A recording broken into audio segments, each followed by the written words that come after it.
बहुजन क्रांति और बहुजन नायकों को समर्पित दलित दस्तक का 2024 का शानदार बहुजन कैलेंडर आ चुका है। कैलेंडर छोटे और बड़े दोनों साइजों में उपलब्ध है। बुकिंग के लिए दिए गए नंबर पर व्हाट्सएप करें या ईमेल करें। थोक में ऑर्डर करने पर मिलेगी आकर्षक छूट। मिस्टर चड्ढा,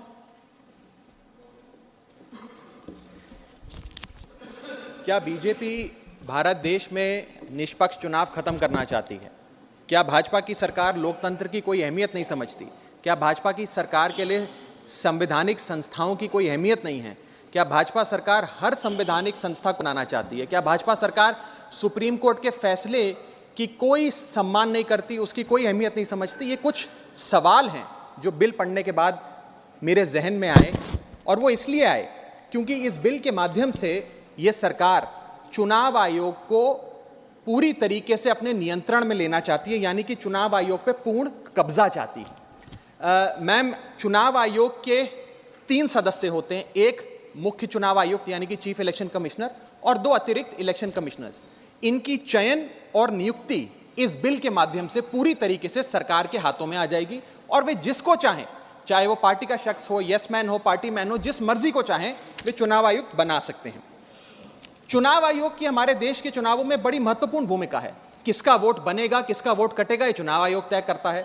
किस तारीख पर चुनाव होगा, कितने चरण में चुनाव होगा, ये चुनाव आयोग तय करता है।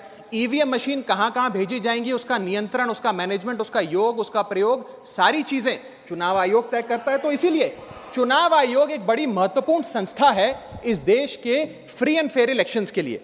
Ma'am, I will mince no words. This bill is going to destroy one of the few remaining independent institutions in India, that is the Election Commission, and thereby dislodge free and fair elections from India. ये bill 3 व्यक्ति या संस्था का अपमान है। पहला अपमान है सुप्रीम कोर्ट का। क्यों? क्योंकि सुप्रीम कोर्ट ने इसी साल मार्च 2 को 2 मार्च 2023 को 5 जजों की संवैधानिक पीठ ने सर्वसम्मति से एक फैसला दिया, और वो फैसला ये था कि सरकारी हस्तक्षेप, सरकार का कोई भी दखल चुनाव आयोग की नियुक्ति में नहीं होना चाहिए। ये खत्म करने के लिए हम एक समिति का गठन करते हैं। उस समिति के गठन से मुख्य न्यायाधीश को हटाकर एक कैबिनेट मंत्री को डालकर उसका संतुलन बिगाड़ने का काम और सुप्रीम कोर्ट के फैसले को पलटने का काम इस सरकार ने किया, ताकि एक ऐसी व्यवस्था बन जाए जिसमें जो शख्स ये चाहे वही चीफ इलेक्शन कमिश्नर बनेगा। ये इंसल्ट सुप्रीम कोर्ट की इसलिए है क्योंकि इसी साल के दिए गए संवैधानिक पीठ के सर्वसम्मति के 2 फैसलों को इस सरकार ने सदन के भीतर बिल लाकर बदल दिया। पहला था दिल्ली सेवा बिल, जो 8 दिन के भीतर ऑर्डिनेंस लाकर और फिर सदन के भीतर बिल लाकर बदला गया, और एक ये बिल जो 2 मार्च 2023 के सुप्रीम कोर्ट के फैसले को पलटता है और उस फैसले को पूरी तरीके से रिवर्स करने का काम करता है। मैं आपको यह बताना चाहूंगा कि यह सरकार इस बिल के माध्यम से एक प्रकार से सुप्रीम कोर्ट को खुली चुनौती दे रही है कि आपको जो फैसला देना है दीजिए, अगर हमें पसंद नहीं आएगा हम बिल लाकर उस फैसले को पलट देंगे।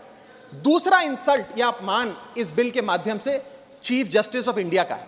सुप्रीम कोर्ट का फैसला कहता है कि चयन समिति के 3 सदस्य होंगे, माननीय प्रधानमंत्री जी, माननीय नेता प्रतिपक्ष यानी कि लीडर ऑफ ऑपोजिशन, और 3rd chief justice of India. इन 3 मेंबरी समिति में से इस बिल के माध्यम से सरकार ने चीफ जस्टिस ऑफ इंडिया को हटा दिया और एक कैबिनेट मंत्री को उनकी जगह बिठा दिया। चीफ जस्टिस ऑफ इंडिया से इतना परहेज कि साफ तौर पे उन्हें इस समिति से हटाने के लिए इस बिल को लाया गया। मैं सरकार को याद कराना चाहूंगा कि समय समय पर इलेक्टोरल रिफॉर्म्स के लिए इस देश में कमेटियां बनी, और अधिकांश कमेटियों ने यह फैसला दिया, ये रिपोर्ट दी, ये सजेशन दिया कि समिति के भीतर चीफ जस्टिस ऑफ इंडिया यानी कि इस देश की न्यायमूर्ति को जरूर होना चाहिए। चाहे वो तारकुंडे कमेटी हो, दिनेश गोस्वामी कमेटी हो, वोरा कमेटी हो, इंद्रजीत गुप्ता कमेटी हो, जीवन रेड्डी कमेटी हो, या फिर इसी सरकार की लॉ कमीशन की रिपोर्ट हो। तीसरी इंसल्ट इस बिल के माध्यम से भाजपा सरकार एक ऐसे शख्स की कर रही है जो व्यक्ति भाजपा का संस्थापक थे, जो व्यक्ति आज भी भाजपा के मार्गदर्शक हैं, जो व्यक्ति भाजपा के भीष्म पितामह के नाम से जाने जाते हैं, वो व्यक्ति जो भारत देश के पूर्व प्रधानमंत्री रहे, यानी कि लालकृष्ण आडवाणी जी, पूर्व उप प्रधानमंत्री रहे। मैम, 2 जून 2012 को, और मैं राज्यसभा के पटल पे इस लेटर को रखूंगा, 2 जून 2012 को माननीय लाल कृष्ण आडवाणी जी ने उस समय के प्रधानमंत्री डॉक्टर मनमोहन सिंह को पत्र लिखकर कहा कि चुनाव आयोग की जो भूमिका है चुनावों में बड़ी महत्वपूर्ण है, उसकी नियुक्ति पर एक बहुत बड़ा संदेह, प्रश्न चिन्ह लगा हुआ है और उसकी नियुक्ति सरकार के हाथ में नहीं होनी चाहिए। और वो लिखते हैं, the present system whereby members to the election commission are appointed solely on the advice of the prime minister does not evoke confidence in the people. Keeping these important decisions as the exclusive preserve of the ruling party renders the entire selection process vulnerable and open to manipulation and partisanship. और वो कहते हैं कि समिति 5 सदस्यों की हो जो सीईसी की चयन करे, उनकी नियुक्ति करे, जिसमें प्रधानमंत्री हो, जिसमें लीडर ऑफ ऑपोजिशन लोकसभा हो, जिसमें लीडर ऑफ ऑपोजिशन राज्यसभा हो, जिसमें चीफ जस्टिस ऑफ इंडिया हो और कानून मंत्री हो। यानी कि 2 सदस्य सरकार के, 2 सदस्य ऑपोजिशन के और 1 न्यायपालिका के। ये समिति बड़ी अच्छी है। यानी कि आडवाणी जी भी चीफ इलेक्शन कमिश्नर की स्वतंत्रता के लिए, चुनाव आयोग की स्वतंत्रता के लिए लड़ते रहे, लेकिन इन लोगों ने आडवाणी जी को भी उनके हक की, उनके अधिकार की बात नहीं दी। आज मैं सदन में दूसरी बार लाल कृष्ण आडवाणी जी के हक की, उनके अधिकार की बात मांगने के लिए खड़ा हुआ हूं। पहला जब उन्होंने दिल्ली सेवा बिल पर कहा था दिल्ली को पूर्ण राज्य का दर्जा दिया जाए, और आज जब उन्होंने कहा कि चीफ इलेक्शन कमिश्नर की नियुक्ति स्वतंत्रता से हो, निष्पक्ष तरीके से हो। आगे मैं 3 महत्वपूर्ण कारण बताना चाहूंगा मैडम, जिसके चलते ये बिल को आज मैं और मुझे लगता है समस्त विपक्ष अपोज करता है। पहला कि ये बिल पूरी तरीके से इलीगल है, गैर कानूनी है, और वो इसलिए है क्योंकि you can not reverse a Supreme Court judgment without changing the very basis of it. यानी कि अगर आपको सुप्रीम कोर्ट के फैसले को पलटना है तो सुप्रीम कोर्ट जिस फैसले को देते हुए जिस आधार को रेफर करता है, आपको उस आधार को बदलना पड़ेगा। आप सीधा फैसला नहीं पलट सकते। लेकिन इन लोगों ने सुप्रीम कोर्ट के फैसले की मूलभूत भावना को इस बिल के माध्यम से चोट पहुंचाने की कोशिश करी है और निष्पक्षता को चुनाव आयोग की भंग किया है। दूसरी कारण क्यों ये बिल गैर का, इसलिए क्योंकि ये bill basic structure of mic मेरा माइक चला गया, क्योंकि ये bill basic structure of the constitution के खिलाफ है। Basic structure of the constitution है free and fair elections, basic structure of the constitution है निष्पक्ष चुनाव और डेमोक्रेसी। अगर बायस्ड इलेक्शन कमीशन होगा तो चुनाव भी बायस्ड होगा। अगर गैर निष्पक्ष तरीके से चुनाव आयोग चुना जाएगा तो हिंदुस्तान में चुनाव भी गैर निष्पक्ष तरीके से होंगे। इसीलिए यह basic structure of the constitution को भी पूरी तरीके से वायलेट करता है।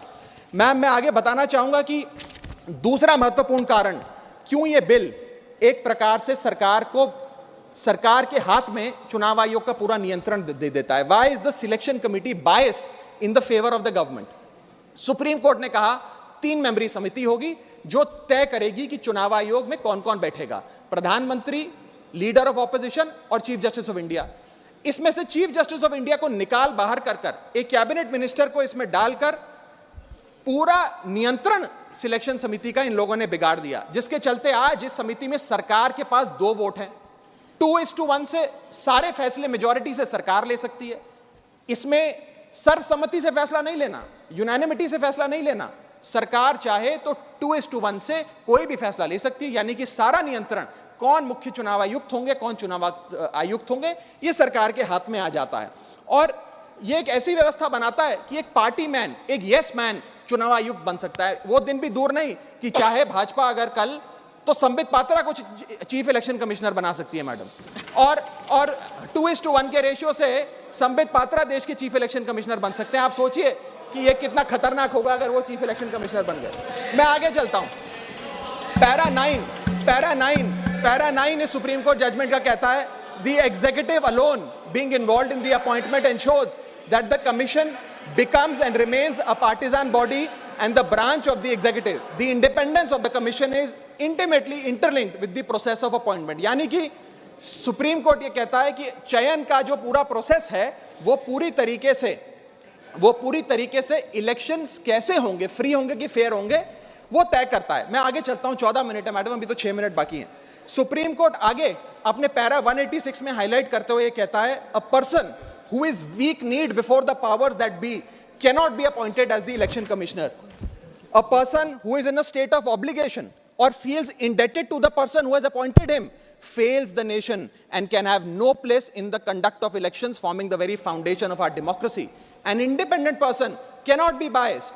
It is important that the appointment must be overshadowed even by a perception that a yes man will decide the fate of the democracy and all its promises. यानी कि केवल निष्पक्ष चयन ही होना जरूरी नहीं है, निष्पक्ष चयन जनता को नजर आना भी जरूरी है. It must not only be done, it must be seen to be done. ये सुप्रीम कोर्ट बात कहता है. मैं आगे चलता हूं. तीसरा कारण कि क्यों हम इस बिल को अपोज कर रहे हैं वो है कि ये जो प्रपोज्ड सिलेक्शन कमिटी है इसमें कोई चेक्स एंड बैलेंसेस नहीं है. चेक्स एंड बैलेंसेस इसलिए नहीं है क्योंकि सारे फैसले तो सरकार के पक्ष में होंगे. 2 मंत्री सरकार के उसमें बैठे हैं. एलओपी को मात्र फॉर्मेलिटी के लिए इसमें बिठाया गया है. तो एक प्रकार का फिक्स्ड मैच इसमें नजर आता है. अब आप ही सोचिए, 3 मेंबरी समिति है जिसमें माननीय प्रधानमंत्री जी हैं, मान लेते हैं हमारे सदन के लीडर ऑफ ऑपोजिशन मल्लिकार्जुन खड़गे जी उसके सदस्य हैं, और 3rd मेंबर अर्जुन मेघवाल जी कानून मंत्री यहां बैठे हैं वो हैं. अब इनकी बैठक चल रही है. इसमें माननीय प्रधानमंत्री जी कहते हैं कि मैं रमेश नाम के शख्स को चीफ इलेक्शन कमिश्नर बनाना चाहता हूं. खड़गे साहब कहते हैं कि मैं रमेश को नहीं सुरेश को चीफ इलेक्शन कमिश्नर बनाना चाहता हूं. क्या अर्जुन मेघवाल जी जो इसी सरकार के कानून मंत्री हैं वो प्रधानमंत्री जी को ये कह सकते हैं कि नहीं नहीं नहीं प्रधानमंत्री जी रमेश ठीक नहीं है, खड़गे साहब ने जिसको नॉमिनेट किया है सुरेश मैं भी उसी के हक में वोट देता हूं, उसका चयन हो, वो चीफ इलेक्शन कमिश्नर बने? ये तो हो ही नहीं सकता. तो जो सरकार चाहेगी वही होगा. तो एक प्रकार से निष्पक्षता और स्वतंत्रता चीफ इलेक्शन कमिश्नर की खत्म करने का काम ये करती है. हमने बचपन में एक मुहावरा सुना था, जिसकी लाठी उसकी भैंस. तो ये पूरी तरीके से इस बिल में सिद्ध होता है कि लाठी भी इनकी, तो फिर इस कानून के माध्यम से भैंस भी इनकी. मैं आपको एक और उदाहरण के माध्यम से समझाता हूं. मान लीजिए भारत और ऑस्ट्रेलिया का क्रिकेट मैच हो रहा है. उस क्रिकेट मैच में अंपायर कौन होगा वो एक 3 मेंबर की समिति तय करेगी जो मैच कराएगी. वो 3 मेंबर की समिति में एक ऑस्ट्रेलिया के कैप्टन पैट कमिंग्स होंगे, दूसरे ऑस्ट्रेलिया के प्रसिद्ध प्लेयर डेविड वार्नर होंगे, और 3rd भारत के कप्तान रोहित शर्मा होंगे. अब ये 3 मेंबरी समिति अगर किसी अंपायर को चुनेगी तो वो अंपायर तो हमेशा ही ऑस्ट्रेलिया के साथ होगा क्योंकि 2-1 की बहुमत ऑस्ट्रेलिया के साथ है. तो क्या निष्पक्ष मैच हो सकता है? क्या इंडिया इंडिपेंडेंट मैच खेल सकती है? ऐसा ही कुछ इस चुनाव आयोग के गठन से, इस बिल के आने के बाद इस देश में होने जा रहा है. मैं आगे चलता हूं मैडम, मैं आगे चलता हूं, मुझे बोलने दीजिए. इसका मैडम इसका माध्यम, मैडम मुझे बोलने दीजिए, मुझे डिस्टर्ब ना करें. ये बिल 3 की टेस्ट पे फेल होता है. The test of independence, the test of neutrality and the test of constitutionality. ये हमारा कॉन्स्टिट्यूशनल इंपेरेटिव है कि देश में चुनाव आयोग निष्पक्ष हो ताकि चुनाव निष्पक्ष हो. अगर चुनाव आयोग निष्पक्ष नहीं होगा तो चुनाव निष्पक्ष नहीं होंगे और लोगों की आस्था इस लोकतंत्र से डगमगा जाएगी. मैं सरकार को कहना चाहता हूं, अगर सरकार सुप्रीम कोर्ट के इस फैसले को पलटना चाहती है, अगर सरकार चीफ जस्टिस ऑफ इंडिया को इस समिति से हटाने के लिए इतनी बेकरार है, तो मैं आज सुझाव लाया हूं कानून मंत्री जी. 3 सुझाव मेरे, इनमें से अगर आप कोई सुझाव स्वीकार कर लें तो मुझे लगता है सारा हाउस एक आवाज में आपके इस बिल का समर्थन करेगा. पहला सुझाव यह है, ये 3 ऑप्शन लाया हूं आपके लिए. पहला ऑप्शन यह है कि चुनाव आयोग का गठन, कौन चीफ इलेक्शन कमिश्नर होगा और कौन इलेक्शन कमिश्नर्स होंगे, इसका गठन 2 मेंबरी समिति करे जिसमें 2 लोग हों, प्रधानमंत्री और लीडर ऑफ ऑपोजिशन, ये विपक्ष के नेता. ये 2 मेंबर्स सर्वसम्मति से फैसला ले, यूनानिमिटी से, क्योंकि 2 लोगों में मेजॉरिटी तो हो नहीं सकती. तो 2 लोग सर्वसम्मति से फैसला ले, जो भी नाम तय करेंगे हम सब मान जाएंगे. ये ऑप्शन 1. ऑप्शन 2 मैं देना चाहूंगा सरकार को, जो लालकृष्ण अडवाणी जी ने दिया था. लालकृष्ण अडवाणी जी की बात मान लीजिए, मेरी मत मानिए, आपको आम आदमी पार्टी तो पसंद नहीं, पर अपने पेट्रियार्क फाउंडिंग फादर, आपके पितामह भीष्म लालकृष्ण अडवाणी जी का फॉर्मूला ले लीजिए. 5 मेंबरी समिति, प्रधानमंत्री, कानून मंत्री, leader of opposition in Lok Sabha and Rajya Sabha और चीफ जस्टिस ऑफ इंडिया. ये 5 मेंबरी समिति एक निष्पक्ष चुनाव आयोग का चयन कर लेगी. और तीसरा ऑप्शन, अगर ये दोनों ऑप्शन आपको पसंद नहीं तो मैं आपको वो ऑप्शन बताना चाहूंगा जो कॉन्स्टिट्यूएंट असेंबली में प्रोफेसर शिबन लाल सक्सेना ने दिया था. वो था कि जो भी नाम ये चयन समिति तय करे वो नाम सदन के भीतर लाए जाएं और 2/3 बहुमत लोकसभा और राज्यसभा से नाम पास हो जाए, वो आदमी चीफ इलेक्शन कमिश्नर बन जाए. मैं सकारात्मक बहस कर रहा हूं, मैं ऑप्शन लाया हूं. ये इन 3 ऑप्शंस में से कोई भी ऑप्शन चुन लीजिए. सारे विपक्ष को मनाने की, एकजुट करने की जिम्मेदारी मेरी. मैं अंत में अपनी बात समाप्त करने से इतना बस कहना चाहूंगा मैडम कि ये बिल एक डेमोक्रेसी की, लोकतंत्र की, इस बिल के माध्यम से भाजपा डेमोक्रेसी को हाईजैक करना चाहती है. And I on behalf of the आम आदमी party oppose this bill, vehemently oppose this bill, because this bill will ensure that India, which is today known as the mother of democracy, will tomorrow unfortunately be known as for mockery of democracy. Mother of democracy से mockery of democracy तक का सफर आप इस bill के माध्यम से तय करने जा रहे हैं। मैं हाथ जोड़कर आपसे विनती करूंगा, इस बिल को वापस लीजिए। लोगों की देश के लोकतंत्र में बहुत आस्था है, उस आस्था से खिलवाड़ करने का काम मत कीजिए। बहुत बहुत शुक्रिया। जय हिंद, जय भारत।